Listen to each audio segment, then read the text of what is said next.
stop it. Hello and welcome again to Bridges. And today we're going to be talking about experiences, special times, and moments where you felt real joy about experiencing something for the first time. And we thought we could just talk about it. Share our experiences with y'all, and maybe you can even relate with some of the experiences that we've had before now. I remember off air, I was telling you about being a 3-year-old or a 4-year-old, and I'm remembering that we're passing through a stream going to my dad's village, and just that feeling, seeing water everywhere, and my father is like immersed in water. Wow. Yes, I think it was only his You chest. left that part out. I didn't. He was immersed in water. They were passing through, and they had to hold the bike that we were on. Another person had to hold it on his head. What? Yes. And then we passed through. But then there was fear, and there was what's the word now? There was comfort, or there was calm in me, because I knew that my dad was there, and As a superhero. that he was, that I was looking at him then, that nothing could go wrong, even with all this water, surrounded by all this water. I was very sure to get to my destination safe, and thank God we did. Yeah. No, you left that part out. About being He was, immersed in yes, water he to was. that So point. to that point, and then he was You were- one of you the were on fondest his memories. neck? Yes. Wow. No, I love that. Yeah. You feel safe when you're on your father's neck, and at that point, even if you've hurt Somebody. and the person is coming, you're just looking down on the person like, Lena, you see can my touch daddy? me. Gotta pass through this big guy before you get to me. And who knew? I mean, who knew? Maybe my dad was scared too. Yeah, but But he show wouldn't show me because, of Never. course, his daughter is there and he has Parents. to make her feel safe. Parents, Yeah. the things they do I for miss us. mine. They're both not alive. Wow. But I know they're in the best place ever, in heaven. And we'll meet someday. Growing up, they say death is inevitable. And now that I know it's inevitable, it still sucks anyways. I You don't never like get it. used to it. You never get used to it. I miss them so much, but it is well. My own experiences, special ones, there are plenty. The first time I went to a Chinese restaurant to eat their food with my own parents, with my dad though. I remember waking up in the morning, having I miss that, having a morning devotion with everybody, and then he gets to pick one person to read the Bible. And then I didn't read for a very long time. Even when I was in secondary school, I couldn't still read. Wow. Yes, I was a slow Learner.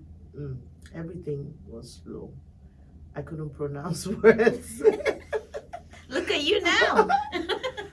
So he will pick on me to read the Bible, and when I make a mistake, he'll tell you to go back.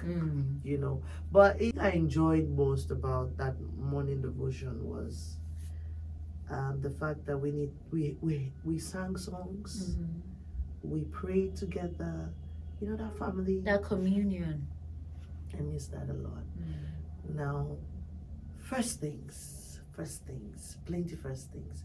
We used to, after the morning devotion, we go and cut mangoes, because we had mango trees, orange, around the house. So we go around with him. He has this very long stick, and then to pluck the mango, you have anybody that's following him will have like a pail, a small rubber bucket. Used to be like paint bucket. Then you pick the fruits. So as he kicks them and they fall off, you put in the bucket. And the excitement. Yes, of and you're getting that. following him. Yes. In the morning, we get to eat fresh fruits in the morning. But I do miss kids that. do that now? I mean, most of our parents are so busy that they feel, oh, let me just make the money and give you whatever it is that you want to get. And they don't spend time with their kids. And that is what is lacking the most in this generation. You find the kids are rushing off to school in the mornings.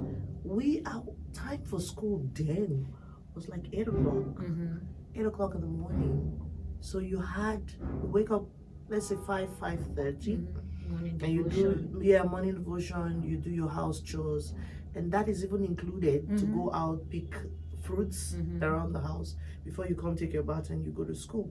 You eat, we eat. We don't do Wow. this taking lunch to school thing. I think the world is spinning a bit faster now. Yeah. Earth is spinning a bit faster because time runs so fast. Yeah, it does. Like you don't. I just feel It so. does. Honestly, you saying this, Yeah. these kids too go to school by 8. And they don't. Well, now. But yes. Now they go to school really early. Check out kids in Lagos. My nieces and nephews, that's they because wake of up very traffic. early. Yes.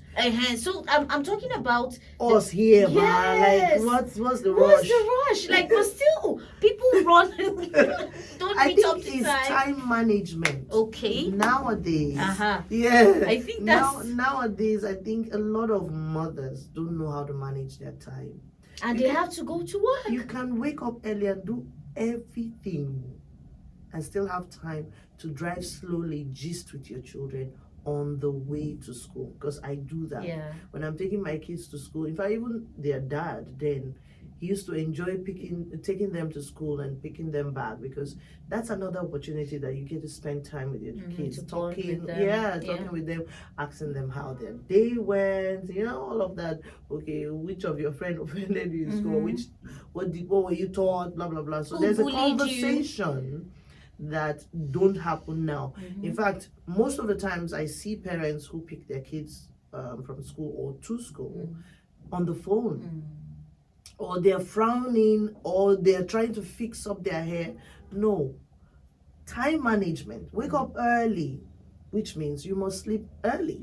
When you sleep early and you wake up early, you have your day planned from the night. You have your clothes kept from the night. You manage your day well, and it will go well. You find time to spend with your children. And speaking about memories, now we're delving into parenthood and how to do well with that. It's me. Okay, let's come back. Okay, so tell me about your first flight experience. Oh, that. Coming from Makurdi as a bush girl, bush baby girl, that haven't. Okay, we had an airport, but we just go to see, maybe during Christmas time or one event that they're doing a festive period. We go over to the NAF base to look at the planes there, but never entered. So when I got to Abuja, this was like 20-something years. That was my first experience. It was scary. In fact, should we even start with taking elevator? That's the one that really worked for me. Flight was better. Elevator was worse. I asked about flight, just so we'll get that off Okay. the way. Okay, Then we'll talk about elevators. My flight experience, okay. It was bad though. First, when they were taking off, when I got into the plane, after the search and everything, I was made to pull my shoes at one point also. We now got to the plane. I sat down, checked for in fact, I sat on a different number. Before they now told me no on my. It's 13B. Yes. EC. I can't remember the number. So they now, no, I missed it. It's on this other. I now changed my seat, sat down, and then time to take off. After I had my seats fastened, time to take off. I held the chair, like. What? The way to start. I almost screamed because my head, it felt like there was water in my head. I had a bad experience. And then when it was landing again, I had to start talking to the guy. It was a guy that was next to me. He kept talking me. He was a nice guy. Okay. Honestly, I don't think people like that still exist. He kept talking me through the flight. We kept, when I stop and I'm scared again, he'll bring another topic, and we kept talking until I got to, when we got to the landing. That's the worst part for me. I was like, I squeezed it out. So you're going to be fine, you're going to be fine.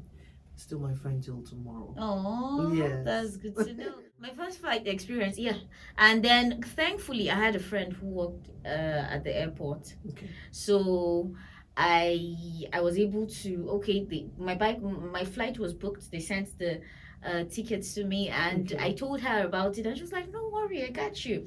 And then I went. See, nobody told me that you could not wear high heels to the airport. That is another thing I find really It's so weird. stressful. And do you people- know I wore high heels, sandals. Oh, You can Pele. imagine. So that point where you remove your shoe, okay, I was cool. You know, I went. please, before I say something that is just there in my heart. We went through the escalator, Yeah. took us upstairs where we wait for our flights and all of that. And then but me, I was wise, Sha. You know now, service here. I Yeah. for don't tear, I smoke. So I saw the girl. I mean, the guy in front of me Yeah. remove his shoe. I was like, okay, this is Yeah, the you part just where do whatever. yeah, he's doing. whatever it is that somebody. So I went, I sat, and then when my flight number was called, I went. So when I entered the plane now, I went straight to Air hostess. air hostesses. And then I went, I saw her, I was like, hi. So this is my seat number. Where do I sit? And then she pointed. I went there. I fastened my seatbelt, and then the person sitting next. Then a woman and a child came. They were like, no, that she booked a seat, and then her child is on another seat, and they want to sit by the window. And I was like, and this was the window experience I wanted. But then I gave her the seat, and then when it was about takeoff time, and That was nice though. Some people won't. I just did because of the kid. Her kid was in like 2 seats away. Oh, that's You get not good. so I just thought and the guy that I sat down Help with, out. I told him that this was my first time flying, and he was like, him too. Oh, too nervous. But then we were cool. It was just the time that we were about to descend. In fact, the pilot didn't do well. He did. It was shaky. I was like, I don't want to die. But at the end of the day, flying is still the most amazing way to travel for me. And a good experience. Exactly, you see That the clouds. everybody should Experience, yes. My international flight Yeah. is another thing It's entirely entirely- different too, yeah. because now the planes are bigger. Mm-hmm. Now there are 2 sizes of planes that kills me. Like when I see these extra large ones, the international ones. And you'd be like, wow, you you have fly. like three aisles. Yes. And then 3 seats in the middle on this side, and then there's still like another space behind again. So you have mid air. They tell you to just stretch your legs when you've gone like hours. Let's say 6 hours or thereabout. They now tell you to walk around, and then I go to the end to go and use the toilet at the back, and I go towards the cockpit again. But the one I dread the most are those small planes that have like 18 seaters or maybe 32. It's like you feel, you hear the sound of the engine. Yes. You feel every bump on the cloud. Yeah. I don't like those ones. I like planes that are smooth. There are some pilots that I've met that the taking off is smooth. And The landing, because I've taken flights. Now I don't even want to. At the point when I discovered it's just 1 hour to Lagos, then you find pilots. I was trying to talk about pilots. There was a lady that flew my sister from, I think it was from Port Harcourt to, she said it was a lady pilot. She said, Guy, in fact, they were clapping for her because the landing was so awesome. Just yesterday, I took my kids to Lagos. It's their first flight also to Lagos, and then they will leave abroad. We saw like 4 people that we kept laughing. There was one girl. I don't think she wore bra in her dress.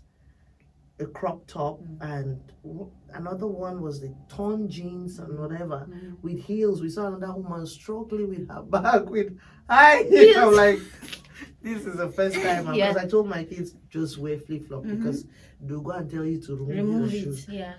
So wear socks. If they tell you to remove because the other one wore canvas. If they tell you to remove your canvas, okay, you have socks because you walk barefooted before you go and sit down and wear your shoes. So that dressing thing. Then internationally, when you get to, let's say, Amsterdam, where you find people from Europe come, from the US and all of that, they come and meet at Amsterdam airport. Hey, you will see another dressing room. Because me, when I'm going, I'm always in traditional attire. Sometimes I tie my hair so that I'll be treated like a princess. And talking about elevators now, enough about flights. I think my first elevator experience was in 2007. Yes, I think I was in secondary school then. My elder brother, they just came back from the World Cup. He played for Nigeria then. And then they came back. We were supposed to meet them at Sheraton. Okay. You know, then Sheraton was like, Sheraton Doma embarrassed me. So we went there and then we were in an elevator. And the moment, you know that poop sound it makes, I just... and we're with people there. And then the other lady looked at me and my sister looked at her and she was like, our first time. You know, not blame us. So like, don't blame us for my first time too was that dramatic. I went down. I squatted. Yes, you know that. I was scared. I held the rail, you know, those railings by the side. I'm like, oh my god.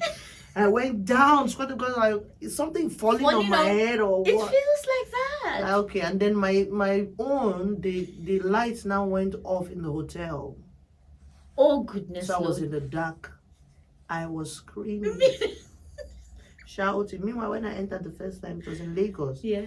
There was a bank we went to, an office. I think First Bank was around there on the island. And when I was going to meet my sister who was bidding for a contract or something there. So when I went there, I just finished secondary school, like 15, 16 or so. So when I heard the sound, I went. When I entered, I was like, I don't enter elevator. Never take light. Jesus, and it's you don't even know where you were.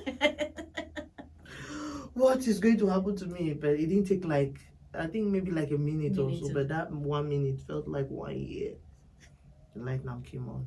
Hey, I was just realized my mind went to movies that I watched. I take light in the elevator and say I don't die. I get me, mommy.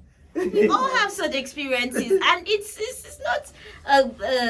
not something that you should feel bad about. Sometimes it's embarrassing. Sometimes it's fun. You sit down and laugh about it, like oh, we laugh about it. Most of the times, it's a beautiful thing to experience. Any venture really. Yes. For the first the first time on radio. Yeah. The first time on TV. The first time emceeing an event. The first time you walk into the university. Yes. Oh. I know you weren't thinking about that. I got to say it. You're legally. The first time in Zion. When you feel all mushy. Is it all the first time in love? The first time in love. Now I didn't know that it was love, but I knew that I cared about somebody so much than I do myself. You know that first love, that first kind of love. You're so careless that you forget yourself and you make that person your idol. You just keep smiling sheepishly, and they never go wrong. You know, when you think about it, it's a good experience. It's a good feeling that when I just think about it and reminisce, it's falling in love. La la la la. So this is love. It feels like that. Oh my god. It just you forget yourself. That's the perfect description because you cannot even explain it.